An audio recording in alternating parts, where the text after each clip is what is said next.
করছি তাহলে একটা অত্যন্ত গুরুত্বপূর্ণ বিষয় সকলের দৃষ্টি আকর্ষণ করছি আমরা। দেখুন, জুনিয়র ডক্টরদের যে আন্দোলন চলছে, তাদের যা বক্তব্য, সেই নিয়ে এই মুহূর্তে আমার কোনো বক্তব্য নেই। কারণ গতকাল বিকেলে যা যা হয়েছে এবং তারপর মাননীয় মুখ্যমন্ত্রী যা বলেছেন আপনারা সবটা জানেন, সবটা শুনেছেন। একটা এর সঙ্গে একটা ভয়ঙ্কর বিপজ্জনক দিক তৈরি হচ্ছে, সেই বিষয়টি নিয়ে কয়েকটি কথা।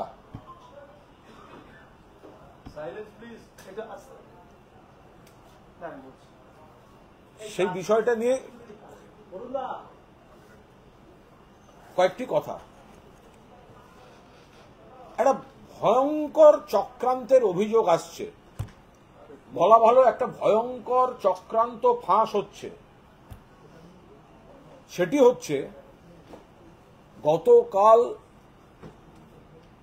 যখন আন্দোলনকারী জুনিয়র ডক্টরদের সঙ্গে যখন মাননীয় মুখ্যমন্ত্রীর বৈঠক সংক্রান্ত যে প্রক্রিয়াগুলি চলছিল, সেই সময় যখন তারপরে যখন বৈঠকটি যে কোনো কারণেই হোক হলো না, আমি কারণগুলোর মধ্যে যাচ্ছি না, তার জন্য আমার আজ আপনাদের সামনে আসা নয়, যখন জুনিয়র ডক্টররা প্রেস কনফারেন্স করছিলেন, সেই সময় দুটো তিনটে শিবির একটা ভয়ঙ্কর প্লট, যে রাজ্য সরকারকে, তৃণমূল কংগ্রেসকে, মাননীয় মুখ্যমন্ত্রীকে বিড়ম্বনায় ফেলতে হবে, হামলা করতে হবে জুনিয়র ডক্টরদের সল্টলেকে ধর্ণা মঞ্চের উপর। কলকাতার ছেলে নয়, বাইরের ছেলেদের এনে হামলা করে দিতে হবে, যাতে গোটা দায়টা সরকারের ঘাড়ে চাপে। কারণ বৈঠকটা কাল হয়নি, জুনিয়র ডক্টররা ফিরে আসছেন। এই সময় যদি মারা যায়, এই সময় যদি হামলা করা যায়, তাহলে এর পুরো দায়টা রাজ্য সরকারের উপর চাপবে। এই ভয়ঙ্কর প্লট যারা করেছেন, তাদের মধ্যে বামপন্থী একটি যুব সংগঠন আছে এবং অতি বাম বলে পরিচিত একটি সংগঠনের একজন এর মধ্যে রয়েছেন। আর ওই ঘটনাস্থলে বিজেপির যুব নেতাদের একটা অবাধ যাতায়াত তৈরি হয়েছে। আমি এই বিষয়ে আপনারা ঠিক কি কথোপকথন, ওদের শিবির সূত্রেই চলে আসছে, ওদের শিবির সূত্রেই এই খবরগুলো বেরিয়ে আসছে, তারাও দিয়ে দিচ্ছেন। সবাই যে এই গন্ডগোল চক্রান্ত চাইছেন তা নয়। তো সেখান থেকে আমরা যা পেয়েছি সে তো ভয়ঙ্কর, যেখানে নির্দিষ্টভাবে জুনিয়র ডাক্তারদের উপর হামলা করা কথা বলা হচ্ছে। তার কিছুটা অংশ আমি শুনিয়ে আমি বাকি আপনাদের কি বলা হয়েছে সেটা আমি শোনাবো। একটু বাদে সাংবাদিকরা পেয়েও যাবেন অডিও ক্লিপটা।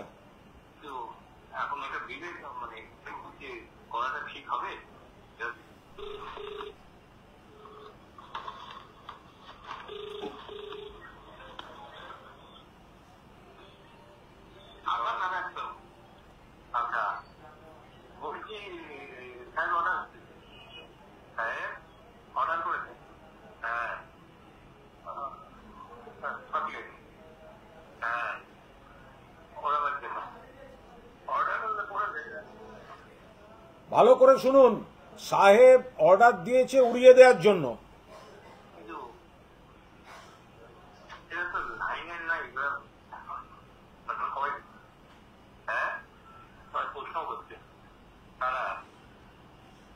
এর পূর্ণাঙ্গ অডিওটা আমরা আপনাদের দিয়ে দেব।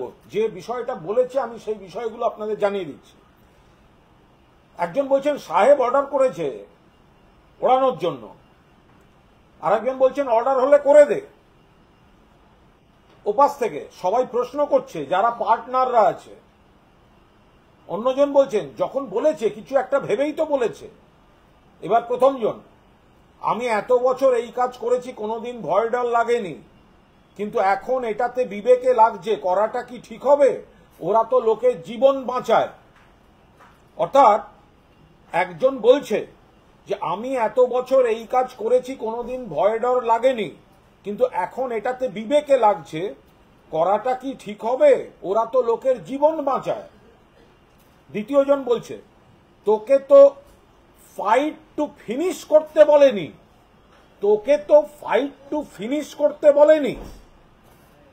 অন্যজন বলছে, ছেলেরা মদ খেয়ে যায়, মারতে গিয়ে যদি বেহাদ কিছু হয়ে যায় সেটা তো চিন্তার বিষয়।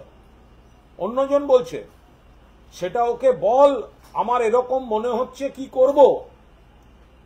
অন্যজন বলছেন, বাপ্পাদাকে পার্সোনালি জিজ্ঞাসা করেছিলাম, বাপ্পাদাকে পার্সোনালি জিজ্ঞাসা করেছিলাম, বাপ্পাদা বলল জানোয়ার হয়ে যায়নি এখনো।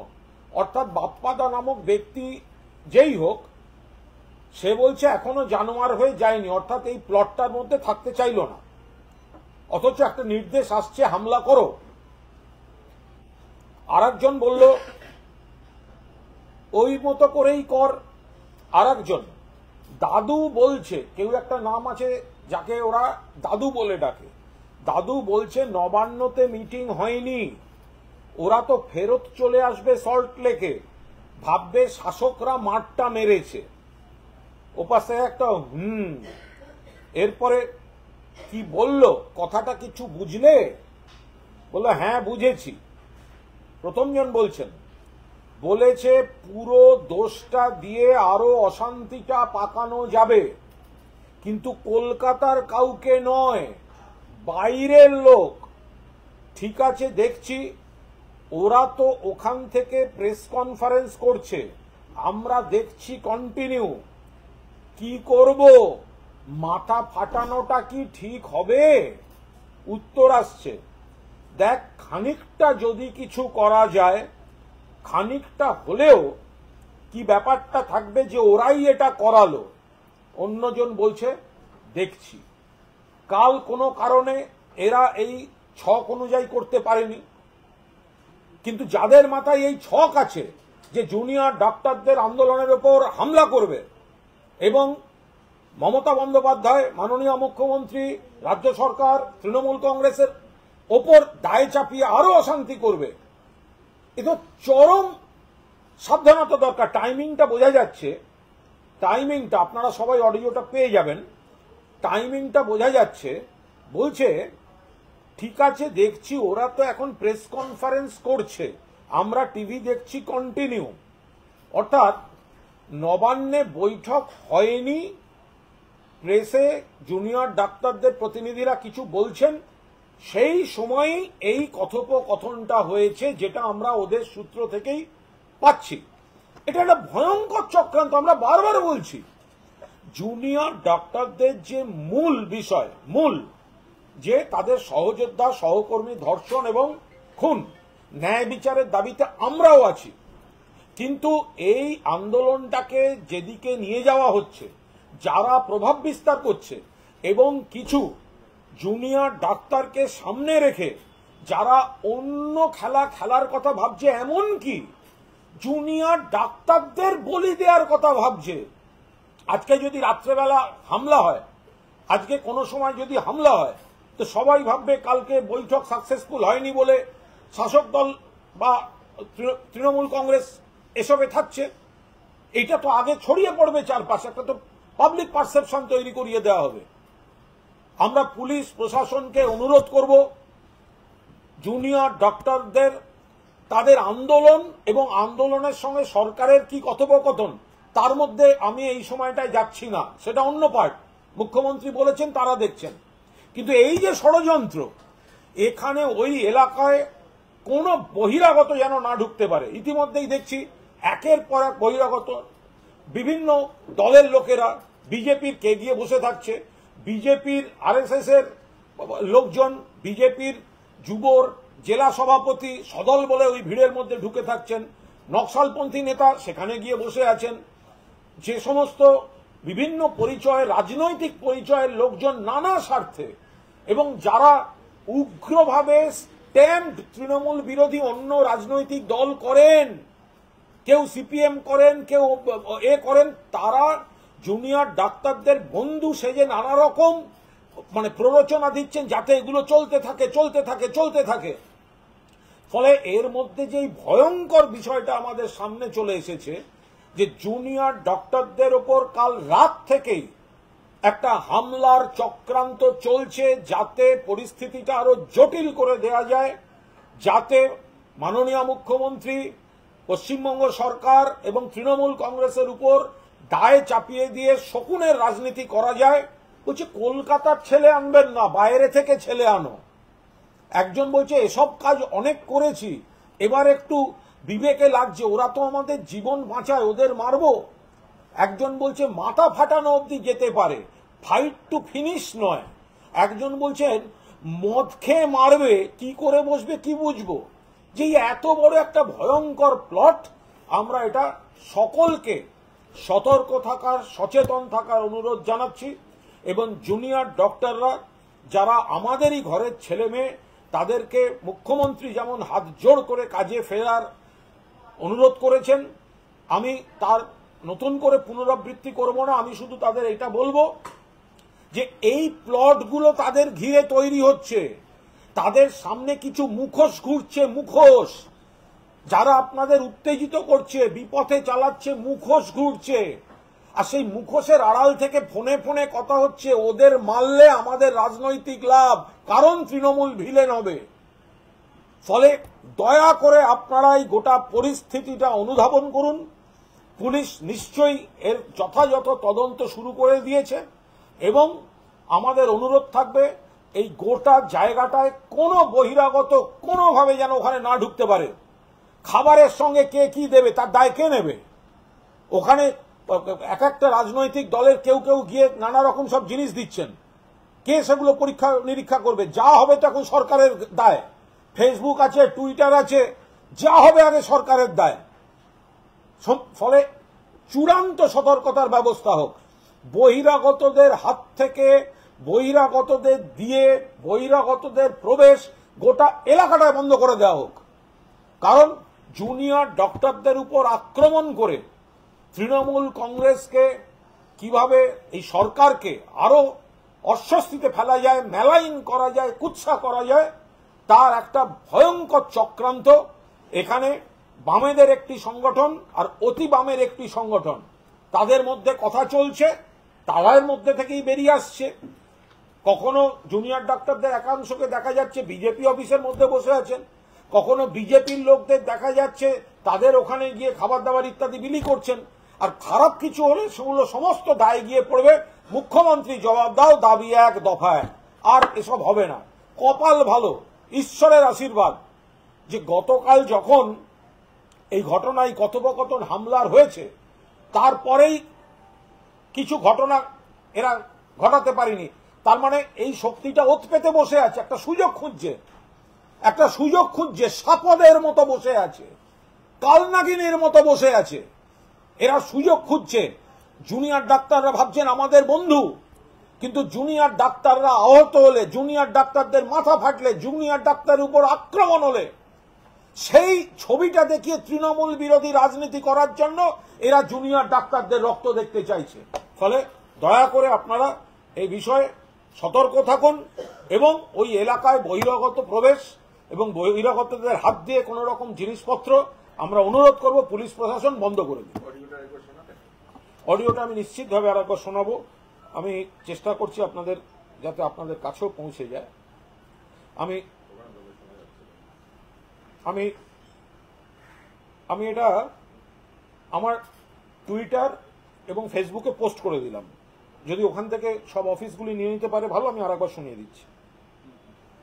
কারণ এই অডিওটায় পরিষ্কার যা যা শোনা যাচ্ছে সেগুলি থেকেই বোঝা যাচ্ছে এই প্ল্যানটা হচ্ছে ডাক্তারদের উপর আক্রমণ করে। দেখুন, জুনিয়র ডাক্তারদের কিছু দাবি আছে, তাদের কিছু বক্তব্য আছে। এবার সেই জায়গায় সেই বক্তব্য মাননীয় মুখ্যমন্ত্রীর সঙ্গে সরকারের সঙ্গে তাদের কথা হচ্ছে। আমি নতুন করে ওই বিষয়ে ঢুকবো না, কিন্তু আমি 100% তাদের নিরাপত্তার বিষয়ে ঢুকবো। কারণ ছেলে মেয়েগুলি আপনার আমার ঘরের ছেলে মেয়ে, কোনো একটা ইস্যুতে এই বিষয়টা চলছে। এবার যদি কোনো কারণে তাদের উপর হামলা হয়, একটা ভয়ঙ্কর দৃশ্য তৈরি হয়, তখন তো এর গোটা দায় সরকারের উপর চাপিয়ে আরো বড় সড়ো সমস্ত অশান্তি করা এরা শুরু করে দেবে। বাইরে থেকে ছেলে আনতে বলছে, কলকাতার বাইরে থেকে। কি করে জানবো অন্য রাজ্য থেকে লোকজনের ঢুকিয়ে দিয়ে রাত্রেবেলা একটা গন্ডগোল করে দিয়ে কেউ যদি চলে যায়, তার গোটা দায়টা তো আসবে পশ্চিমবঙ্গ সরকারের উপর। এবং তখন বলবে যে আপনারা কি করছেন। আচমকা যদি কোনো মব ঢুকে এলোপাতাড়ি কিছু করে দিয়ে যায়, দু চারজনকে ইনজোর্ড করে দিয়ে যায়, এদের ভয়ঙ্কর ব্যাপার। ফলে পুলিশ প্রশাসন নিশ্চিতভাবে সতর্ক থাকছেন। এবং আমি আপনাদের অডিওটা আর একবার শুনিয়ে দিচ্ছি। আমি ইতিমধ্যেই আমার ফেসবুক প্রোফাইল, ফেসবুক পেজ এবং টুইটারে আমি অডিওটা দিয়ে দিয়েছি। একটু পরিষ্কার করে দেবেন যে এটা মানে বাম এবং অতি বাম এটা কি করে আইডেন্টিফাই কি হয়? আমাদের সোর্স থেকে এসছে, তাই ওদের মধ্যে হয়েছে। তাই আমি তো নির্দিষ্টভাবে কোনো দলের নাম বলছি না, আমি তো নির্দিষ্টভাবে কোনো সংগঠনের নাম বলছি না। আমি বলছি একটি বামপন্থী যুব সংগঠন এবং একটি অতি বাম সংগঠনের একজনের মধ্যে কথা হয়েছে। ফলে কারণ এটা আমরা বলতে পারছি এই কারণে, কারণ তাদের একটা পক্ষ থেকেই তো আমাদের কাছে অডিওটা এসছে। ফলে আমরা তো জানি যে এটা কারা, এবং যারা এই অডিওটা লিক করেছেন তারা এটা করতে চাইছেন না। এই অডিওর মধ্যেই এমন কিছু অংশ আছে, কেউ কেউ করতে চাইছে না, এটা বিবেকে লাগছে বা এই ঝুঁকিটা নিতে চাইছে না। ফলে সেই জায়গায় দাঁড়িয়ে আমি আর একবার আপনাদের অডিওটা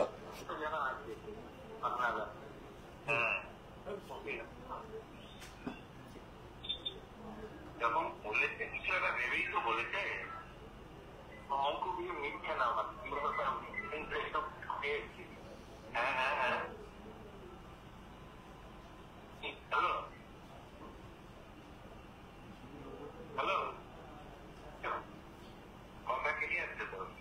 বলছি আমি এত বছর এই কাজ করেছি, আমার কমপ্লেন ডর লাগছে, কিন্তু এখন এটা বিবেক মানে করাটা ঠিক হবে? লোকের জীবন বাঁচে। দেখুন, বলছে আমি এত বছর এসব করেছি, কিন্তু এখন কি এটা করা ঠিক হবে? এরা তো লোকের জীবন বাঁচায়।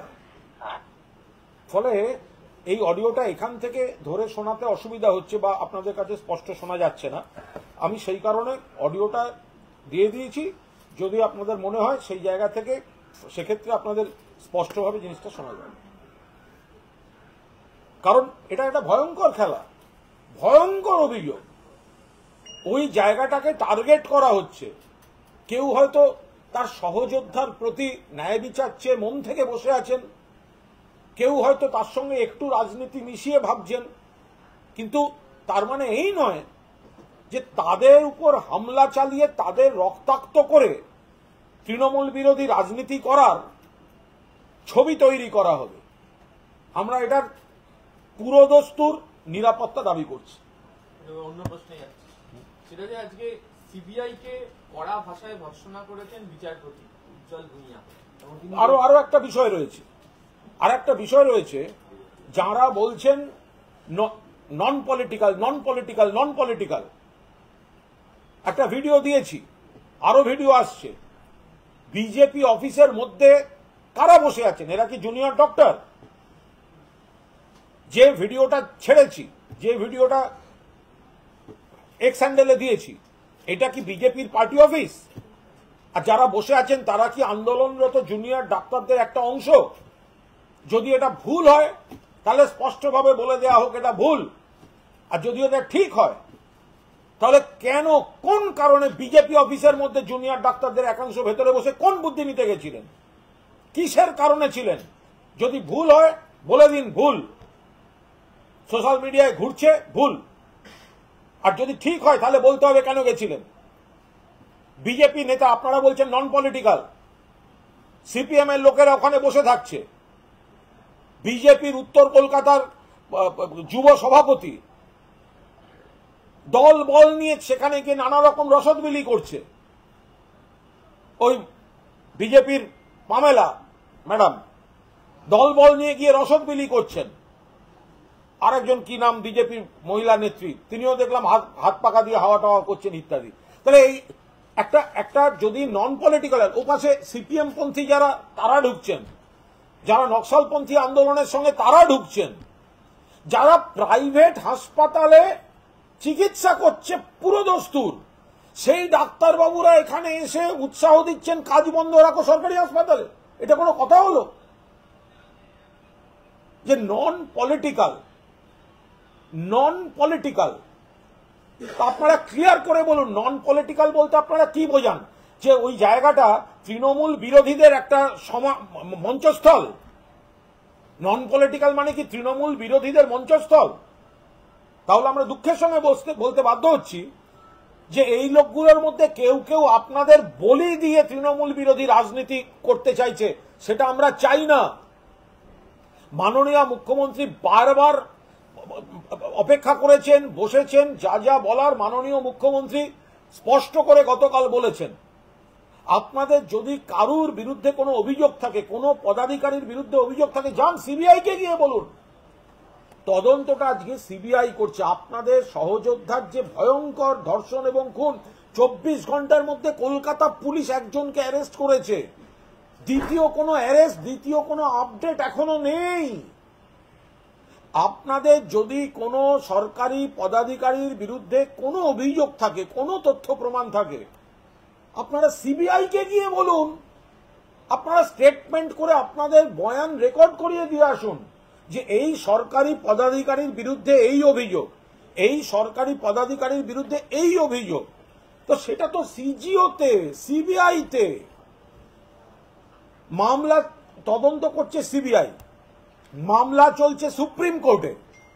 সেখানে দাঁড়িয়ে যে পরিস্থিতিটা তৈরি হচ্ছে, সেখানে মমতা বন্দ্যোপাধ্যায় ধৈর্য রেখে, মানবিকতা রেখে আপনাদের জন্য দরজা খুলে বসে রাজ্য সরকার, রাজ্য প্রশাসন, আর সেই সুযোগ নিয়ে আপনাদের বন্ধু বেশে থাকা যারা, তারা ভাবছে কিভাবে অ্যাটাক করে আপনাদের রক্তারক্তি ছবিগুলো দিয়ে আরো বেশি করে মমতা বন্দ্যোপাধ্যায় সরকারকে বিপদে ফেলা যায়।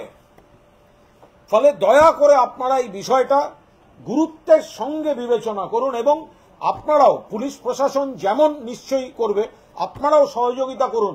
দয়া করে কোনো বহিরাগত কোনো দলের আপনাদের জেনুইন জুনিয়র ডক্টররা ছাড়া দয়া করে অন্য কোনো প্রাইভেট হসপিটালে ডাক্তার গিয়ে ওখানে বিপ্লব করবে, যারা আপনাদের এই সময় আন্দোলনের সঙ্গে নেই অথচ রাজনৈতিক পরিচয় আছে, এরম কোন ব্যক্তিদের আপনারা ওই জায়গাটা অ্যালাউ করবেন না। এর বিপদ কোন দিক থেকে আসছে আর পুরো দায়টা তখন সরকার পক্ষের ঘাড়ে চাপবে। আপনারা জখম হবেন, আপনাদের রক্তারক্তির কাণ্ডের ছবিটা, এবং সেটা নিয়ে সরকার বিরোধী রাজনীতি হবে। ফলে এটা পুলিশ প্রশাসন যেমন ব্যবস্থা নিচ্ছে, আপনারাও নিশ্চিতভাবে অত্যন্ত সতর্কতার সঙ্গে আপনাদের নিরাপত্তা বেষ্টনী আপনারা তৈরি করে রাখুন। গতকাল মুখ্যমন্ত্রী যা বলেছেন তারপর তো আমাদের নতুন করে কিছু বলার নেই। মুখ্যমন্ত্রী গতকাল যা বলেছেন আমরা পরিষ্কার জানিয়েছি যে ভিডিও কালকে লাইভ স্ট্রিমিং সম্ভব ছিল না, কারণ তদন্তে সিবিআই, ম্যাটার সুপ্রিম কোর্টে। কিন্তু পুরো 3 ক্যাম রেকর্ডিং, পুরো ফুটেজ থাকতো। কোর্ট অনুমতি দিলে কোর্টের হাতে দিয়ে দেওয়া যেত, কোর্ট অনুমতি দিলে ওনাদের আন্দোলনকারীদের হাতেও দিয়ে দেওয়া যেত। ফলে লাইভে সঙ্গে সঙ্গে দেখানো হলো নাকি কোর্টে শুনানির পর দেখানো হলো, এটা মনে হয় না খুব গুরুত্বপূর্ণ বিষয় ছিল। ফলে লাইভ বেশি জরুরি না লাইফ বেশি জরুরি? লাইফটা বেশি দরকার নাকি গরিব মানুষের লাইফটা বেশি দরকার? লাইফ বনাম লাইফ, আমাদের কাছে লাইফ আগে, ওনাদের কাছে লাইভ আগে। সেই জায়গাটা থেকে দাঁড়িয়ে একটা জট পেকে আছে। এই অবস্থায় দাঁড়িয়ে কিছুক্ষণ আগে মুখ্যমন্ত্রী টুইট করেছেন যে 29 জন মারা গেছেন বিনা চিকিৎসায়। আজকেও মৃত্যুর খবর এসছে, 29 জন মারা গেছেন। এবং মুখ্যমন্ত্রী বারবার যেটা বলছেন, আন্দোলনকারীদের আবেগ সেটা দেখা যেমন তার কর্তব্য, তেমনি যারা চিকিৎসা পাচ্ছেন না, যারা যে পরিবারগুলো চিকিৎসা না পেয়ে তাদের পারিবারিক সদস্যকে হারাচ্ছেন, তাদের দায়িত্বটাও কিন্তু মুখ্যমন্ত্রীর, তাদের দায়িত্বটাও কিন্তু মুখ্যমন্ত্রীর। একজনের মা চোখের সামনে দেখছে রক্ত বেরোচ্ছে, ছেলে সাদা হয়ে যাচ্ছে এবং মারা যাচ্ছে, পরে হসপিটালকে চাপ দিয়ে বলানো হচ্ছে নানা ট্রিটমেন্ট হচ্ছিল।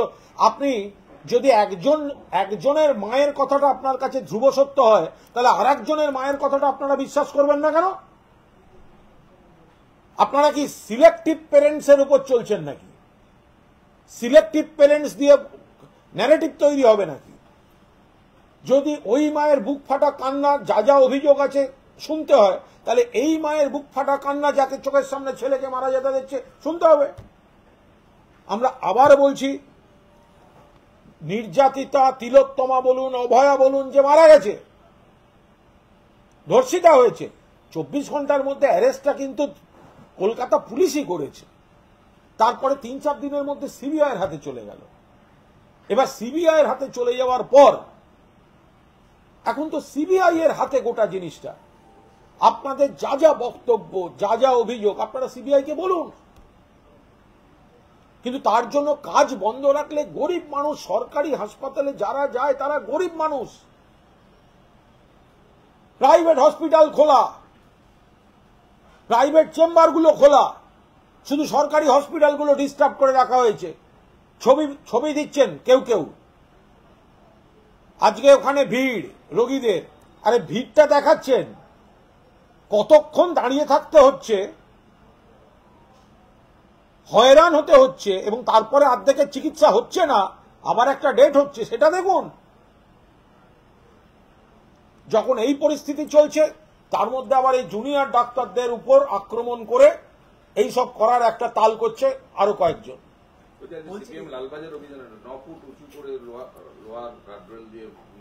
সিপিএম কোথায় ছিল? লালবাজার অভিযান।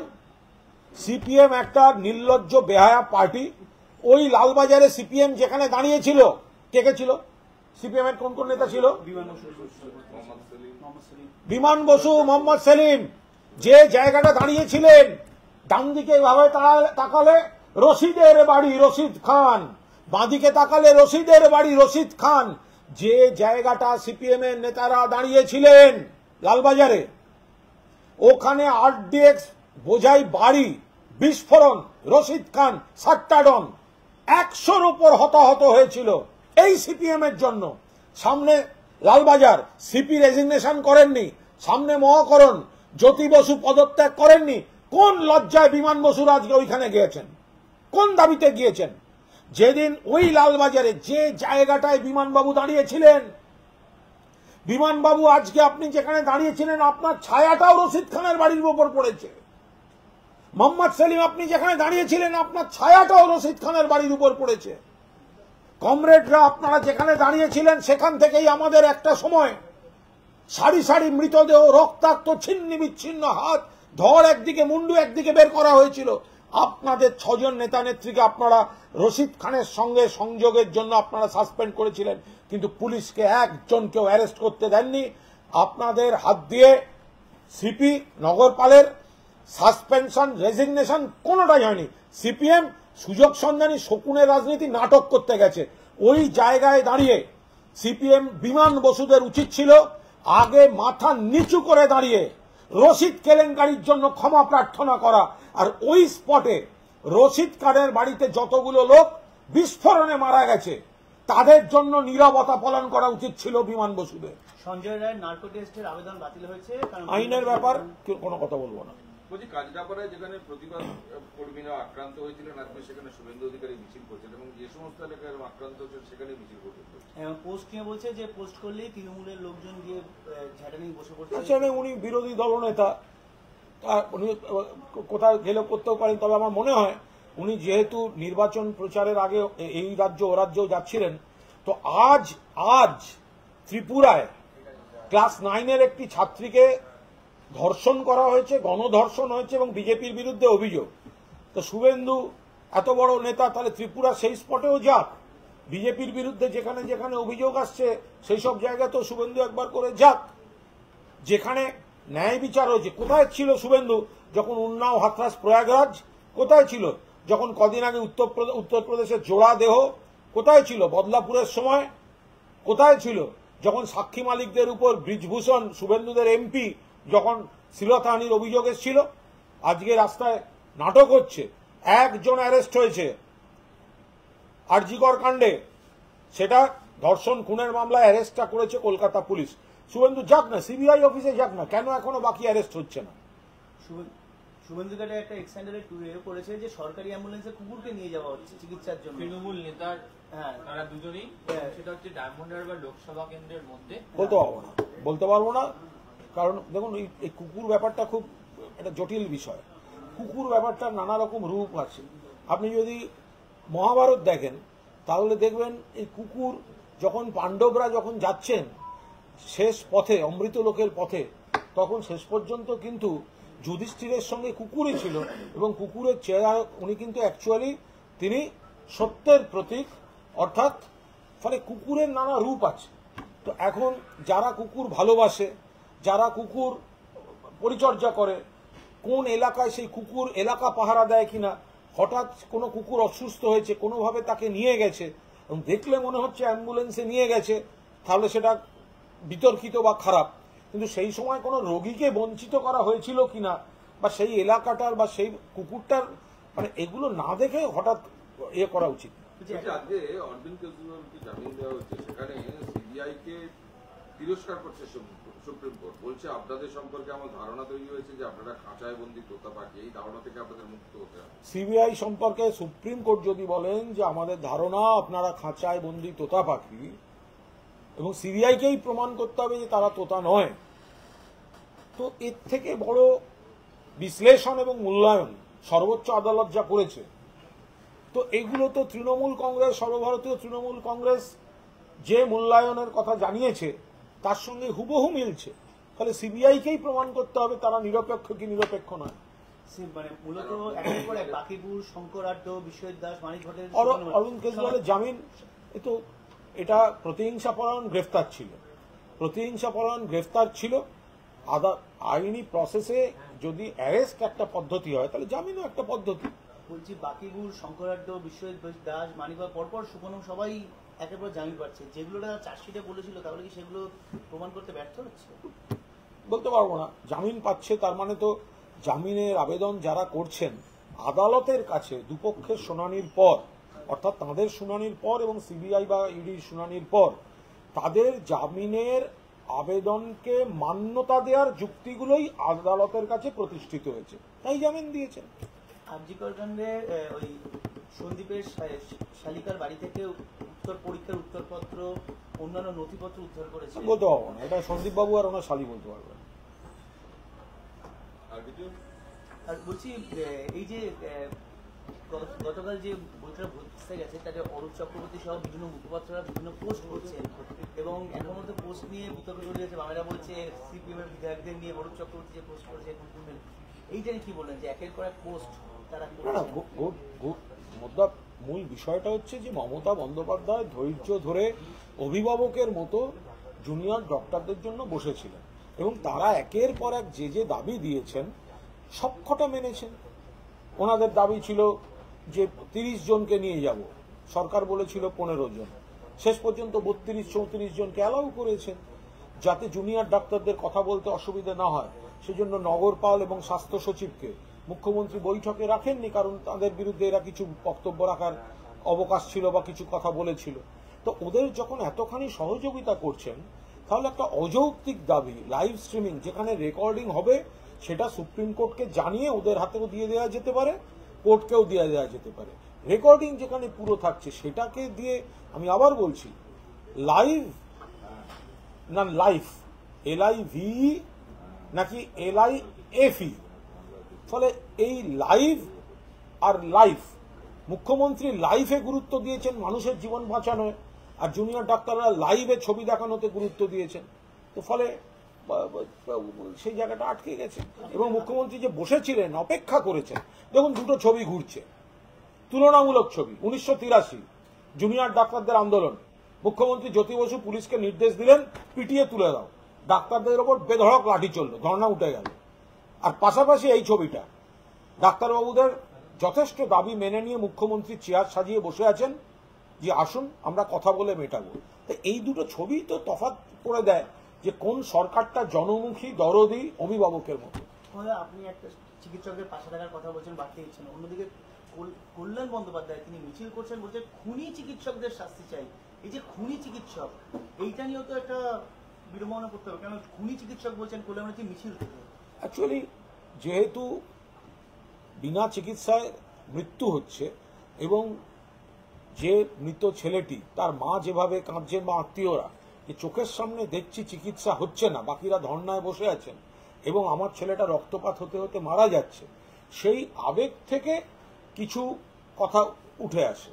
তা আপনি ধরুন না, যারা নাকি নিরপেক্ষ, অরাজনৈতিক এইসব কথাবার্তা বলছে, তাদের ধর্নায় যেসব স্লোগানগুলো হচ্ছে, সেই স্লোগানগুলো কি একদম পাক্কা অমুক দল বা পাক্কা অমুক শিবিরের না হলে সেই স্লোগানগুলো হয়?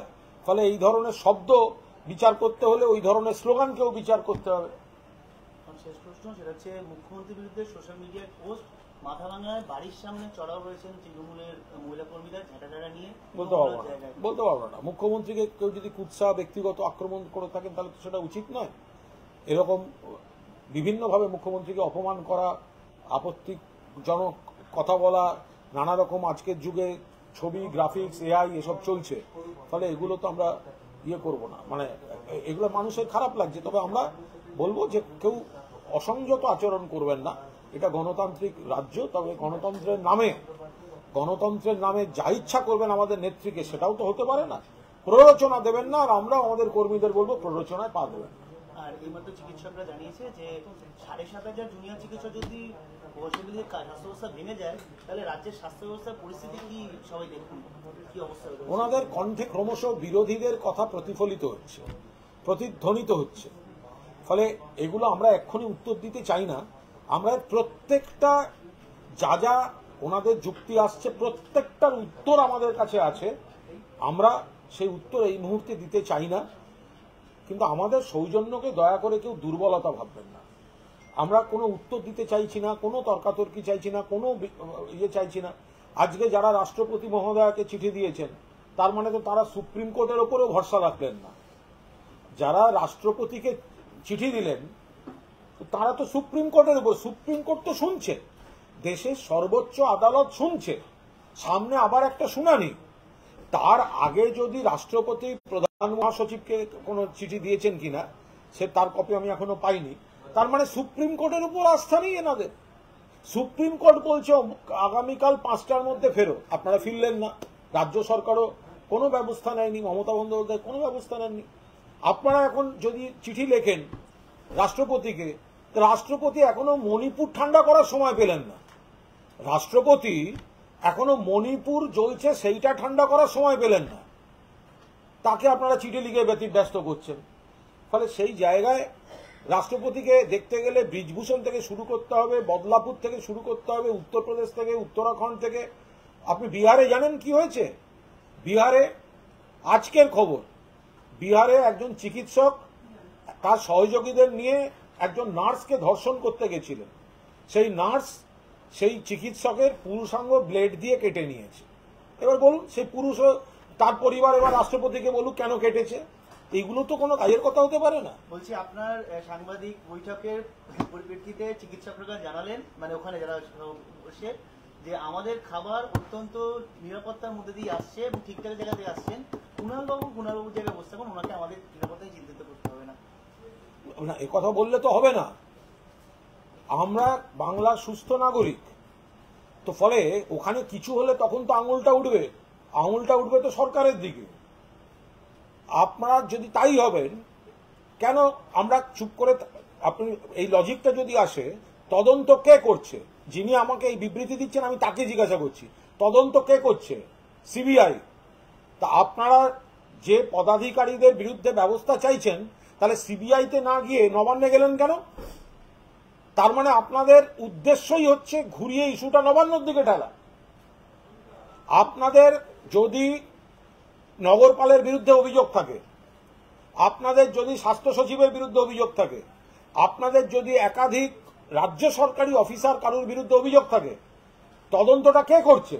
সিবিআই। তা আপনি সিবিআইতে না গিয়ে আপনি নবান্ন যাচ্ছেন। আপনি সিবিআইতে না গিয়ে আপনি নবান্ন যাচ্ছেন, তার মানে আপনাদের উদ্দেশ্য হচ্ছে ঘুরিয়ে রাজ্য সরকারকে টার্গেট করা। তো আমরা তো বলবোই, কারণ আপনাদের ওখানে কোনো ঘটনা ঘটলে তার দায় তো তখন রাজ্য সরকারের উপর চাপবে, আপনারা তো ঘুরিয়ে রাজ্য সরকারকে চাপাবেন।